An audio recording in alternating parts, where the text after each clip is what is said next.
Chapter 7. Nice stroll into town. Happy birthday, Lester. Here's some gift wrapper pain. I did not feel up to it.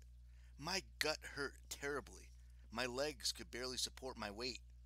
Even after using the restroom, washing, dressing, and grabbing a Lemurian spice latte and muffin from out of our grumpy host, Bombillo, I didn't see how I could walk the mile or so to New Rome. I had no desire to find out more than the prophecy from the burning maze. I did not want to face more impossible challenges, especially after my dream of that thing in the tomb. I didn't even want to be human. But alas, I had no choice. What do mortals say? Suck it up? I sucked it way, way up. Meg stayed at camp. She had an appointment in an hour to feed the unicorns with Lavinia, and Meg was afraid if she went anywhere she might miss it. Given Lavinia's reputation for going AWOL, I suppose Meg's concern was valid. Frank led me through the main gates. The sentries snapped to attention. They had to hold that pose for quite a while, since I was moving at the speed of cold syrup. I caught them studying me apprehensively, perhaps because they were worried I might launch into another heartbreaking song, or perhaps they still couldn't believe this shambling heap of adolescents had once been the god Apollo. The afternoon was California perfect. Turquoise sky, golden grass rippling on the hillsides, eucalyptus and cedar rustling in the warm breeze. This should have dispelled any thoughts of dark tunnels and ghouls. Yet I couldn't seem to get the smell of grave dust out of my nostrils. Drinking a Lemurian spice latte did not help. Frank walked at my pace, staying close enough that I could lean on him if I felt shaky, but not insistent on helping. "So," he said at last, "what's with you and Reina?" I stumbled, sending fresh jabs of pain through my abdomen. "What?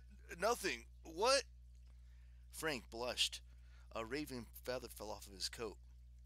I wondered how that worked exactly, being left with bits and pieces after shape-shifting.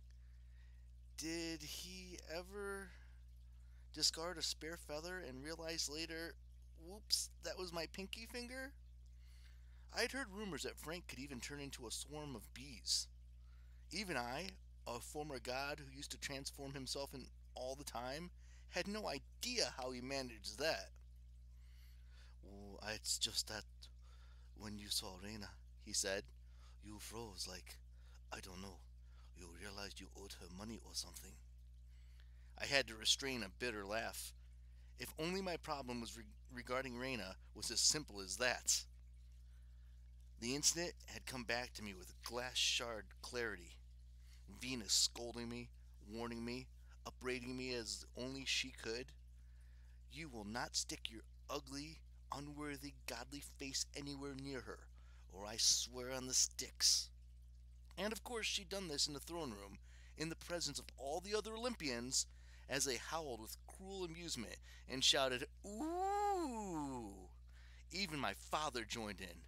Oh yes, he loved every minute of it. I shuddered. "There's nothing wrong with me and Reina," I said quite honestly. "I don't think we ever exchanged more than a few words." Frank studied my expression. Obviously, he realized I was holding something back, but he didn't push. "Okay, well, you'll see her tonight at the funeral. She's trying to get some sleep right now." I almost asked why Reina would sleep in the middle of the afternoon. Then I remembered that Frank had been wearing a pajama shirt when we encountered him at dinner time. Had that really been the day before yesterday? "You're taking shifts," I realized. "So one of you is always on duty?" "It's the only way," he agreed. "We're still on high alert. Everyone is edgy. There's so much to do since the battle." He said the word battle the same way Hazel had, as if it was a singular, terrible turning point in history. Like all the divinations that Meg and I had relived during our adventures, the Dark Prophecy's nightmarish prediction about Camp Jupiter remained burned into my mind.